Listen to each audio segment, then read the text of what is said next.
Hello guys, welcome back to Clash Masters Gaming.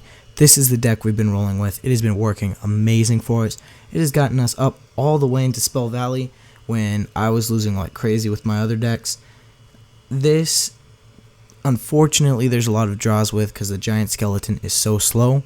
But this guy that we were fighting, or battling, whatever you want to call it, that guy there, I'm not even going to try and pronounce it. I'd probably butcher it really bad. But we both get a really good push on our right sides.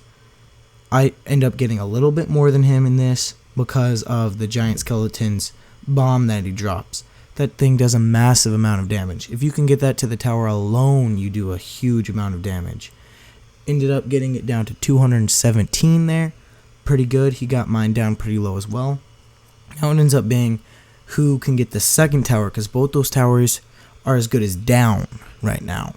So he drops a giant skeleton to defend my barbarians that I'm sending in there, and I send in a hog rider, drop down my hog rider there, and it's dead, disintegrating that tower.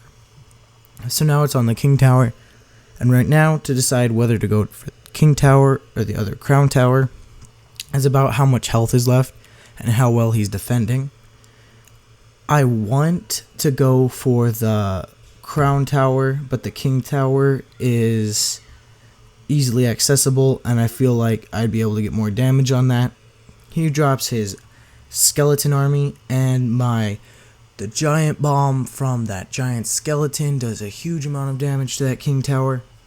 He does go ahead and get my left tower down, but since it was as good as gone, I decided not to defend it yet. I went ahead and dropped it after it was down because there was no way I was going to defend that. A fireball would have taken that out.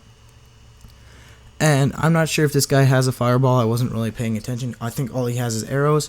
And I go ahead and zap his minions there because not only does it take them to half health, freezes them for a second because minion horns are extremely deadly. Now with 896 health left on his tower, I drop a giant skeleton again. If I can get it to that tower, it is going to do massive damage, but I'm not going to. He arrows my skeleton army there. That was a pretty good job there for him. And he does pretty good damage down there to my king tower with his giant skeleton. Now he drops his hog rider, and I was a little worried here in a second when he did start doing some crazy damage to it. He ended up getting it down to 1,000 right there, close to it.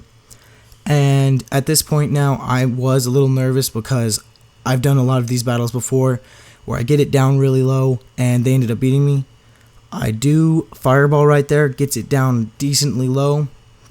I have no idea why I zapped that. I'm stupid or something. I was thinking the zap did a little bit more damage.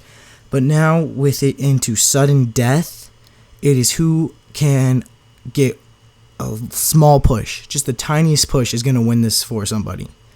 So I drop my hog rider, hoping it can get off 1 or 2 hits. 2 hits is all we need, and then we can fireball it, and no, down to 41.